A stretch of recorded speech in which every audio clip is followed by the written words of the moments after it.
High friends welcome to my Devanjali's food finds blog star चैनले आज के बनाते चलेছি होममेड पनीर पिज्जा। तो प्रथमेই এখানে আমি একটা বাটিতে পরিমাণ মতন ময়দা নিয়ে নিচ্ছি।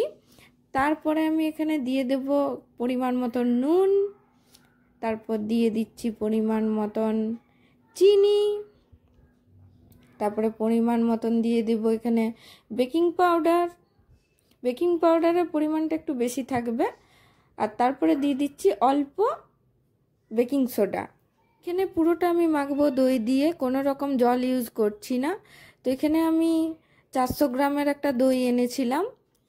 তো আমি এবারে ভালো করে দই দিয়ে ময়দাটাকে মেখে একটা টাইট ডো বানিয়ে নিচ্ছি। ডোটা ভালো করে মাখা হয়ে গেলে এখানে আমি তারপরে অল্প পরিমাণে সাদা তেল মাখিয়ে এপিট ওপিট মাখিয়ে ঢাকা দিয়ে আর 45 মিনিটের জন্য আমি রেখে দিচ্ছি। এরপর এখানে আমি ভেজিটেবলসগুলো কেটে নিচ্ছি। আমি এখানে ইউজ করছি ক্যাপসিকাম, টমেটো আর পেঁয়াজ কুচি। তো এগুলো ভালো করে সরু সরু করে কেটে নেওয়ার পরে আমি এখানে পনিরটাকে কেটে নিলাম।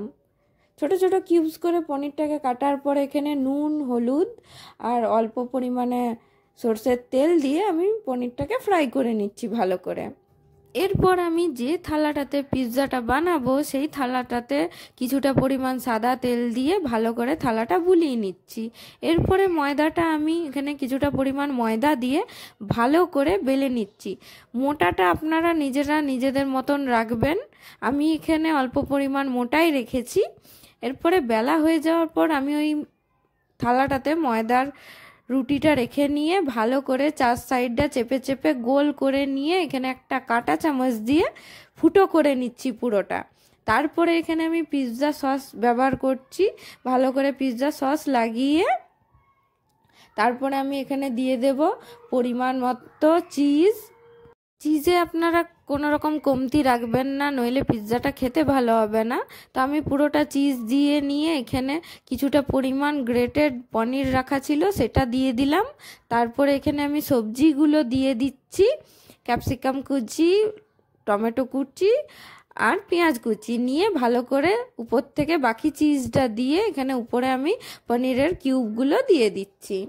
তারপরে আমি এখানে আগে থেকেই কড়াইটা গরম হতে দিয়ে দিয়েছিলাম। কড়াইতে আমি এখানে এই নুনটা আমি অনেকবারই ইউজ করেছি, সেই নুনটা ভালো করে দিয়ে গরম হতে দিয়ে তারপরে পনিরের পিৎজাটা আমি দিয়ে দিলাম থালাটা। এরপরে কিছুক্ষণ পরে মাঝে সাঝে দেখতে থাকবেন যে কতটা কি হয়েছে আর হালকা হালকা তেল দিতে থাকবেন। আমার এখানে রেসিপি রেডি। এরপরে আমি এখানে শুধু দিয়ে দিচ্ছি। ভিডিওটা যদি তোমাদের ভালো লেগে থাকে তাহলে যেটা ছাড়া খুব লাইক করে দিও, শেয়ার করে দিও আর নিজেরাও বাড়িতে ট্রাই করো আর আমাকে কমেন্ট বক্সে জানিও কেমন হয়েছে। এরকম নতুন নতুন রান্নার ভিডিও দেখার জন্য আমার channel Devanjali's food finds blog star চ্যানেলটাকে তোমরা সাবস্ক্রাইব করে দিও। Thank you for watching.